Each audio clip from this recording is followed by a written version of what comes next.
Интернет желесіндегі сайттардан алынған ақырқы маалыматтар менен таныштырабыз. Аны мен Алмагүл Эркебай кызы айтып берем. Саламатсыздар ба? Тоқмоқто мүрзөдөгү тосмолорду урдоого шектелип 20 жаштагы жигит кармалда. Тоқмоқто милиция кызматкерлери христиан мүрзөлөрүндөгү темир тосмолорду уурдаган шектүүнү кармашты.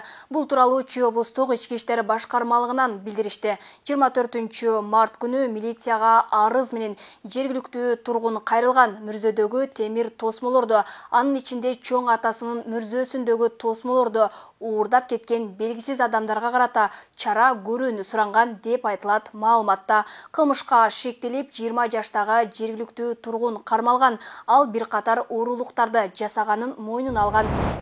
Экс-министр Эркинбек Чодуев шектүү иштерин жең ичинен бүтүрүп жатаба. Мурдагы айыл чарба министри Эркинбек Чодуевдин үстүнөн арыздар түшүп, күч органдары маселени карап жатканына кулагыбыз чалган. Коррупция жана алдамчылык жагынан шектелип, камалып кетүүсүнө жол чабылып калганбы? Бирок жең ичинен сүйлөшүп алдыбы? Сиягы эркиндикте эле жүрөт. Ортодогу миллиондогон иштерде кантип жайгарды экен? Сокенин министри кезинде кожоюндарына каржылык жактан демөөрчү сыңарындай күңүрт демилгелерди жүзөгө ашырып, ортодон ишкерлерди ыйлатып, баалуу объектилерди, мүлктөрдү тартып алууга салым кошту беле. Бул суроолорго жооп берчү орган барбы? Же көмүскө ымдашуулар аркылуу чечилип жатабы?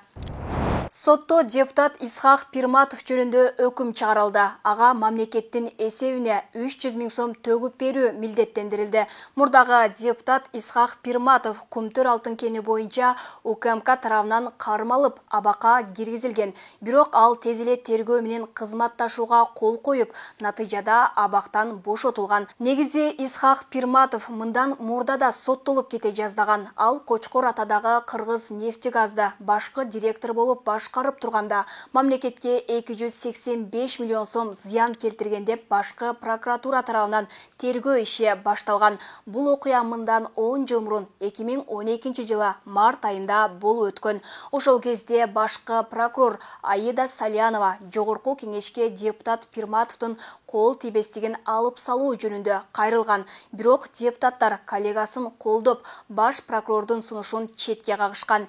Эми тура 10 жылдан кийин депутат Пирматовдун төбөсүн кара булут каптады. Биз жогоруда айткандай ири суммадагы акча төлөө чечими чыкты. Бирок айрым бир узун кулактардын айтымына караганда Пирматовда дагы эле камалуу коркунучу бар дешет. Руслан Жакышов аттуу чоң кошоматчы пайда болду. Уят көлөмдүү киши кошомат кылса көзгө комсоо көрүнөт экен. Татыктуулардын татыктуусусуз татыктуу иштейт деп ишенем. Бир эле суранычым бар. Эми Бакыт Эргешовичке суроолорду бербей эле добушка өтсөк, бул киши суроолорду өтүр точкасына чейин билет. Бул киши билгендей айыл чарбасын, мыйзамды анча-мынча жетекчилери билбейт.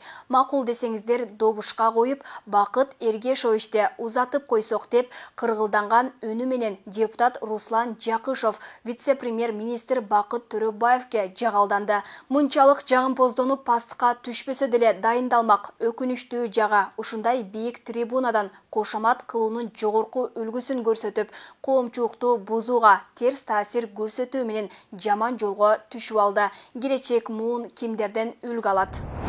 Соттолгон бажычы Боронбаев жогорку кеңешке депутат болду. Борбордук шайлоо комиссиясы мурдагы бажычы Абдыбахап Боронбаевка жогорку кеңештин депутаттык мандатын тапшырды. Бул тууралуу Боршайкомдун басма сөз кызматы билдирди. Боронбаев Ата журт Кыргызстан фракциясынын мурдагы төрагасы, министрлер кабинетинин төрагасынын орун басары болуп кеткен Бакыт Төрөбаевдин ордуна келди. БШКнын жыйынында Боронбаевдин соттуулугу жок экени белгилүү болду. УКМК мындан 2 жыл мурда бажы кызматынын төрагасынын мурдагы орун басары Райымбек Матраимовду кармап, ал өзүнүн тарапташтары менен коррупциялык схема түзгөндүгүн билдирген.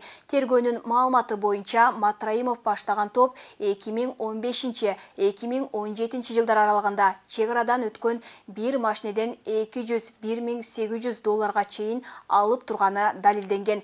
Жыйынтыгында Матраимов мамлекет кредитке 2 миллиард сом, түштүк батыш бажысынын мурдагы башчысы Нурлан Ражабалиев 12 миллион сом, түштүк чыгыш бажысынын мурдагы башчысы Абдыбахап Боронбаев 8 миллион сом төлөп абактан бошотулган. Башкы прокуратура алардын ишин сотко жөнөтүп, алар Бишкектин 1-май райондук сотунун чечими менен коррупция беренеси боюнча күнөөлүү деп табылып, 260 миң сом айыпка жыгылган. Иши кыскартылган Ражабалиев Баткен бир мандаттуу шайлоо округунан жогорку кеңешке шайланып келген. Мурат Боронов генерал-майорду алса, ИИМдин аброюна шек кетет. Баткен облустук ички иштер башкармалыгынын начальниги Мурат Бороновго Ак үйдөн генерал-майорду бергени жатыптыр. Бул боюнча ишенимдүү булактар билдиришкен. Таң каласың, кайсы эмгеги үчүн көрсө кызыгың түшкүрдүн суу кечпеген бир логикасы ойноп кетиптир. Эгерде Бороновдун чин даражасы көтөрүлсө, тажиктердин генералдары менен тең ата сүйлөшүп, чек ара маселесин чечкенге салым кошот демиш. Ушу кантип болсун, чобурга бапестеп жабуу чапканды элестетип кеттиңерби? Эрксизден баш чайкайсың да. Милициялар ичинде Мурат Боронов билими, тажрыйбасы начар, ортозар кызматкер катары бааланат. Убагында Төрөбай Зулпукаров жердешчиликке салуу менен гана көтөрүп койгон. Анан калтасын толтуруп алыптыр. Ошонун артынан эле сакталып келатат. Ал Баткенге барганы көзгө көрүнүктүү иш жасаган жок. Айдатма эптеп гана жүрөт. Эгерде татыксыздарга генерал намын тарата берсек, ИИМдин баркы тебеленип, күлкүгө калабызго. Андан көрө Баткен облустук ички иштер башкармалыгынын начальнигине толгон генералдардын бирин тандап жөнөтсө не? Же элдин элегинен өткөн иш билги полковникти дайындап, мына ушуго генерал-майорду бергиле. Андай кадр ИИМде бар. Балбак Төлөбаев: эй бети жок спекулянттар, кызыл кулактар, доллар түштү, баа качан түшөт? Жогорку кеңештин депутаты Балбак Төлөбаев өлкөдөгү соодагерлерге кайрылды. Эй бети жок спекулянттар, кызыл кулактар, доллар түштү, баа качан түшөт? Эми даана түшүндүк силерде. Силерге элдин азабы бир тыйын, деди депутат. Эске сала кетсек, Балбак Төлөбаев социалдык тармакта өзүнүн пикирин так жана таамай айтып жүргөн эл өкүлдөрүнүн бири. Россия, Кытай, Индия доллар тагдыры чечилет. 20-кылымдын аягы, 21-кылымдын башында Азиянын эки гигант өлкөсү Кытай менен Индиянын экономикасы кескин түрдө алдыга кетти. Маселен, Кытайдын ички дөң продукциясы 17 триллион доллардан ашкан. Ал эми Индия экономикасы артта калган өлкөлөрдөн 3-чү орунга жетти. Кытайдын азыркы жетекчиси Си Цзиньпин бийлигине киришип жатып, негизги милдети катары өлкөнүн юан акчасын АКШ долларынын ордуна эл аралык валюта деңгээлине жеткирүүнү көздөгөн. Ошону ишке ашыруу үчүн эң ири өнөктөшү Россия менен чоң суммадагы сооданы доллар аркылуу эмес, өздөрүнүн валюталары менен эсептешүүгө түштү. Бул алгачкы долларга урулган сокко эле, бирок эл аралык финансы аналитиктери долларды оңой эле алмаштырып коюу мүмкүн эместигине басым жасашууда. Ошентсе да ири өлкөлөрдүн өз ара соодада доллардын баш тартуусу көп нерсени айгинелеп турат. Германиялык аналитик долларды алмаштыруу 2027 жылы гана ишке ашат деп билдирди.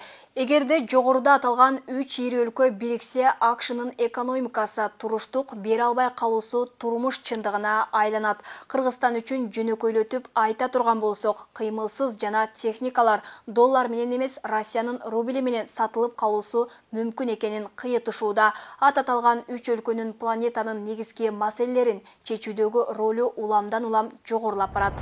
Интернет желесиндеги сайттардан алынган маалыматтар мына ушулар болду. Кененирээк 7-каналдын расмий баракчасынан, YouTube, Facebook каналынан көрө аласыз. Эскерте кетсем, көрсөтүүдөгү кеткен маалыматтардын маани маңызына 7-канал жоопту эмес. Көрүшкөнчө аман туруңуздар.